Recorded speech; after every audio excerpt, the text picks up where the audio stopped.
The greatest breakthrough in humanity came from the understanding of patterns. Pattern recognition gives you power. Pattern utilization gives you real power, and pattern creation makes you a master of something. What do I mean? When you don't recognize patterns, you live in fear. You live in like, oh my God, the system's changed. I can't do it. I can't succeed because you don't understand that there's a pattern that's been around forever. It's just not in your lifetime that you've noticed it in your 15 years since college, right?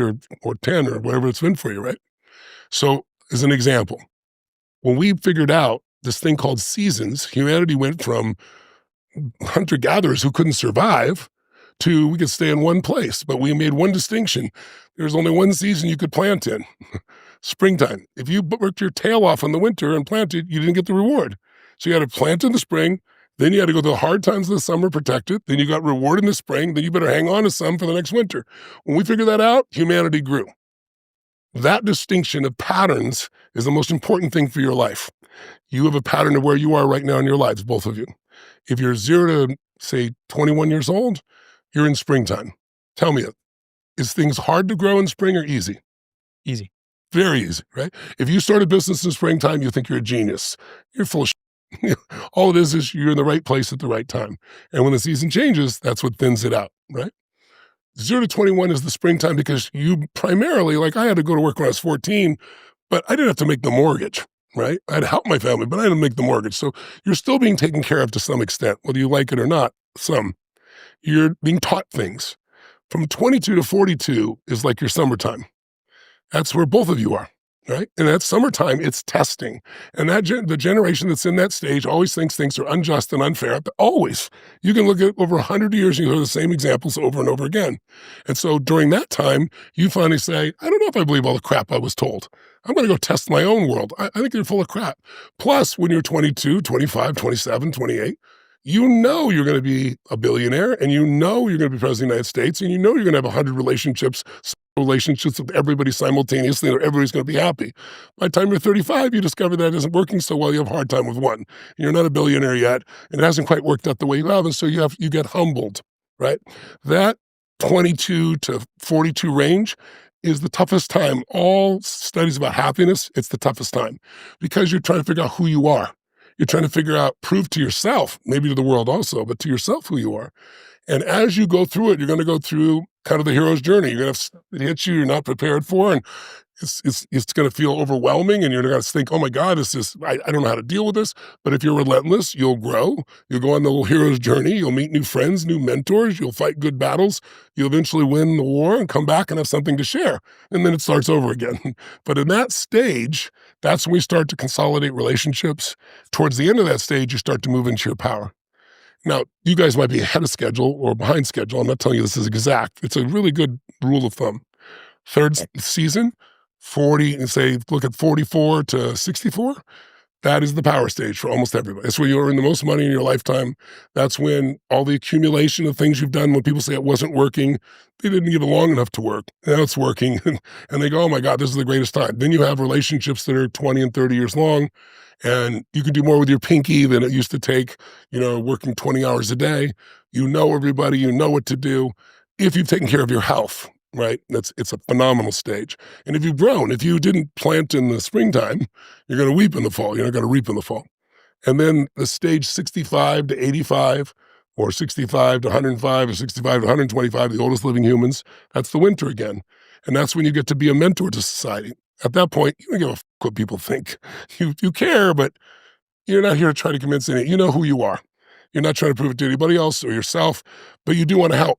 And so you know that the racetrack of life is limited. So I'm about to be 66. I look at this and go, I've lost friends that are much younger than I am already, and I've lost friends that are slightly older than I have. And you go, man, I work hard to take care of myself and everything else, but there's no guarantees in life. If I went by my life expectancy, I think I'm different than the average.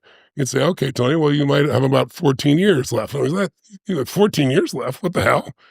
I prefer to think about 92. I've got 5 kids and 5 grandkids. So I have a 52-year-old daughter that I adopted when I was very young. And I have, thanks to COVID, a 4.5-year-old daughter. So I want to be around for, her being older. But the point is, at this stage in my life, I mean, your life is about service. There's nothing else that you want. And if you've done a good job, your economics are beyond sound. But you have 40-year-old relationships, 50-year-old relationships. You have a level of fulfillment in your life. You have a sense of meaning. You have people you've touched. And you're in a position where it's like you don't take things for granted. Everything about your life is there. So those are your personal seasons. And here's the last one. I know it's a long-ass answer, and you can cut this up if you want. There's seasons of history. And this is the part your generation needs to understand. And that's why I hope you read the 2 books I mentioned. I'll give you an example. Over 1,000 years of Roman history, over 500 years of Anglo-American history, about every 20, 25 years, there's a shift in the primary mood that people are in. And it affects the way we interact with problems or challenges of different type. So I'll give you a simplistic example. If you guys were born in 1910, you don't know your history, I'm sure, but we just won World War I. And I want you to think about it. You know the Roaring Twenties, right? So what happened in the Roaring Twenties? What do you know about it? Partying, lots of money, everyone's happy. Stock market's doing well. That's right. Explosion of new technology. Mm-hmm. The equivalent of AI. You had radio, television, telephones, you had airplanes, cars, you had mass abundance that was going on, stock market, and that happens every fall. That's a fall time, right? Mm-hmm. But fall's not forever. So when you're 10 years old, you were protected. You were born in 1910, you were protected during that time. You didn't go to war. And you grow up and you see, this is what you think life is. Life is this incredible opportunity. This is absolutely amazing. And you turn 20 years old, that transition from your springtime to your summer, and you think, I'm going to go party. I'm going to get a car. I'm going to do these cool things, right? And by the way, those kids were totally looked down by their elders because they were called flappers. They said they didn't have any discipline. It's the same thing that millennials have heard from older generations and Zs have heard from some of the older generations, right? And the reason is it was true. They hadn't been through anything. It wasn't they were bad kids. They hadn't been tested. You don't build a muscle unless you lift some heavy-ass weights, right? So what happens? You turn 1929 when you turn 19 years old. And people are jumping out of buildings. And in the Midwest, you got a dust bowl. And people are standing in line to have some bread. And it's like, holy shit. And those kids who were flappers and weak became the next heroes. They're known today as the greatest American generation. And the reason is because they not only made it through 10 years of depression, which isn't, by the way, all one dark time. Like stock market crashed and it rose 3 years later again, and then it crashed again. It wasn't like all darkness. Just like winter isn't always dark, you have beautiful days. But it was overall, the theme of emotion is fear. By the time you're 29 for that generation, think about your generation, what they were worried about. What happened when they were 29? If they're born in 1910, you must know your history. 1939? World War II. World War II. Suddenly Luftwaffe is blitzkrieging and taking countries in days. And he was alive at the time. I wasn't, you weren't. They knew the world was over. The stock market in America crashed. Everybody's freaked out. Hitler looked like he was going to completely dominate everything that was going on. And the whole world was shaking from what this experience was. And so people volunteered to go fight that war, right, to make this thing happen. Something very different for a generation later on, right? Because they were raised different. They had a different experience. Long story short, though, they fought the war 5, 6 years. They came back at the end of World War II. They won. And now they're the greatest generation. Why? They got muscle. They are in a position where they literally went through a depression and a world war, and they came back and they started the 50s. Now, were the 50s anything like the 40s? No. The early 60s? No. Then the next generation is raised, and that next generation, this is what you'll learn in generations, is it's not you individually, but as a culture, our parents overreact to how they were raised. So this generation that often had nothing wanted the kids to have everything. They sent them to college. They told them, you're going to have the greatest time of your life. You're going to be smarter than me. And their kids believed them. And they went off and had a great time with music and drugs and had a beautiful time and said, no, I'm not going to go to war. This is not fair. And so the 60s and 70s were very differently than the 40s or 50s. Just like the 80s, 90s, and 2000s are different. I'll give you one last example. For 50 years, they've asked the colleges this question, starting back in the 60s. What's most important to you for the quality of your life? A philosophy of life that you learn that allows you to have happiness, or the pragmatic skills for you to be financially strong and secure? What would your answer be? Second. What would yours be? First. First, interesting. 81% of the people who were asked that question in the 60s and 70s said a philosophy of life. Huh. It makes total sense. Think about the culture then. From the 80s, 90s, and 2000s, 82% of the people, which is statistically irrelevant, said the direct opposite, because they were raised, their parents were out having their little mission, and they were kids that had to let themselves in the house and watch television and make their own sandwich, and they were latchkey kids, not everyone, but as a group. And so they came up with their own music, their own rebellion, their own approach to things. And so this is how generations evolve. So when you think about the questions you kind of laid out for me about, like, I'm happy to answer them individually, but isn't it different this time? No, it's not. I gave you an example. I pulled this out to show you something interesting. It's like I heard people the other day, I pulled this out because someone was telling me, we are the worst, most divided in this country politically than we've ever been. We're going to be in civil war. This is the worst it's ever been. I said, you don't know anything about history for you to say that. It's the stupidest thing you could possibly say. So I brought this up for him, and this is 2 placards, because back then they didn't have social media, right? This is Thomas Jefferson and John Adams.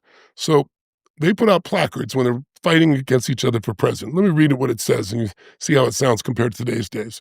If you, like Thomas Jefferson, murder, robbery, and adultery will be practiced throughout the land, are you prepared to see your dwellings in flames, female chastity violated, and your children writhing on the pike?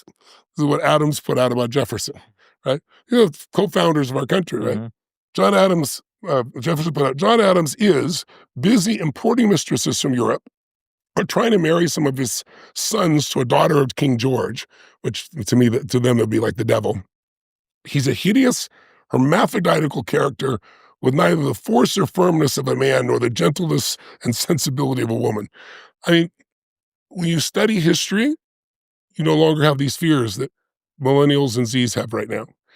Your generations will be the next heroes. If you study this, this doesn't stop. We are not in a terrible winter yet. We have some challenges, we have lots of opportunities, but we're going to have winter. There's going to be a time, there's going to be some conflict probably between China and us. Maybe it won't even be physical war. Maybe it'll be purely cyber war. It already is a cyber war, but at a larger scale. There's going to be something that's going to disrupt your lives, our lives immensely.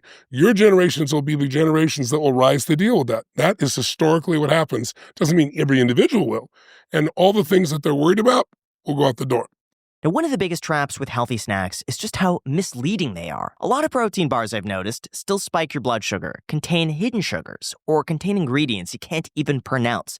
And then you're hungry again an hour later. That's why we love the sponsor of this clip, War on Sugar. They make a bar that actually keeps your blood sugar stable, tastes great, and contains ingredients that you recognize. War on Sugar bars are amazing. They're designed specifically to avoid insulin spikes, and their sweetness comes from monk fruit, which is exactly how they stay sweet without getting that blood sugar response. Plus, they use healthy fats and natural fiber to slow digestion and keep energy steady. And the result is amazing. It's no spike, no crash, and no craving afterwards, just clean, sustained energy that actually lasts. And the ingredients list is refreshingly simple. No sugar alcohols, no preservatives, no natural flavors. Everything comes from real nuts, real fruits, and real cocoa. So whether you're watching your blood sugar, eating low carb or keto, traveling or training, or you just need a grab-and-go bar that actually fills you up, War on Sugar is that bar. They've got great flavors like lemon blueberry, peanut butter pistachio, and chocolate peanut butter crunch. Seriously, guys, I highly recommend it. Just go to waronsugar.com and use code ICED10 for 10% off your first box. Once again, that is waronsugar.com.